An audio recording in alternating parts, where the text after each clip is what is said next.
India star darling Prabhas గురించి ఇక్కడ ప్రత్యేకంగా చెప్పాల్సిన పని లేదు.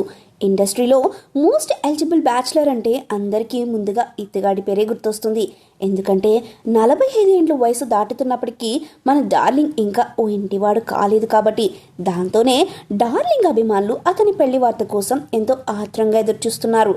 ఈ క్రమంలోనే మనకి అప్పుడప్పుడు ప్రభాస్ ఎప్పుడు పెళ్లి చేసుకుంటారు, ఎవరిని వివాహం చేసుకుంటారు అనే చర్చ సోషల్ మీడియాలో నిరంతరం జరుగుతూనే ఉంటుంది.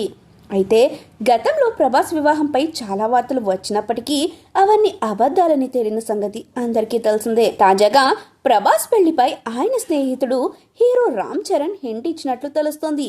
దాంతో ఇదే వార్త ప్రస్తుతం సోషల్ మీడియాలో వైరల్ అవుతుంది. గేమ్ చేంజర్ ప్రమోషన్స్లో భాగంగా Ram Charan Unstoppable with NBK షోకు హాజరైన సంగతి తెలిసిందే. ఈ నేపథ్యంలోనే ప్రభాస్ ఎవరిని పెళ్లాడనున్నారనే విషయాన్ని ఈ షోలో హింట్ ఇచ్చారు రామ్ చరణ్. ఈ షోలో ప్రభాస్ పెళ్లి గురించి బాలకృష్ణ ప్రశ్నించగా రామ్ చరణ్ నవ్వుతూ ఆంధ్రలోని గణపవరంకి చెందిన అమ్మాయిని ప్రభాస్ పెళ్లి చేసుకోనున్నారని ఓ హింట్ ఇచ్చారు. అయితే ఇక్కడ కూడా ఓ ట్విస్ట్ ఇచ్చారు రామ్ చరణ్. ఊరు పేరైతే చెప్పగలను కానీ అమ్మాయి పేరు మాత్రం నేను చెప్పలేను అంటూ అసలు విషయం దాటవేశారు.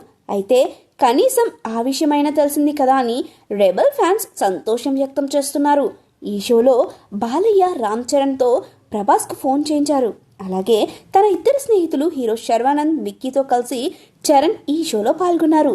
ఇందులో తన కూతురు క్లింకారతో పాటు పలు ఆసక్తికర విషయాల గురించి రామ్ చరణ్ చెప్పుకొచ్చారు. ఇకపోతే ప్రస్తుతం ప్రభాస్ చేతిలో 5 సినిమాలున్నాయి. దీంతో ప్రభాస్ వరుస సినిమాలతో బిజీగా ఉన్నారు. ముందుగా రాజాసాబ్ సినిమాతో ప్రేక్షకుల ముందుకు రాబోతున్నారు ప్రభాస్.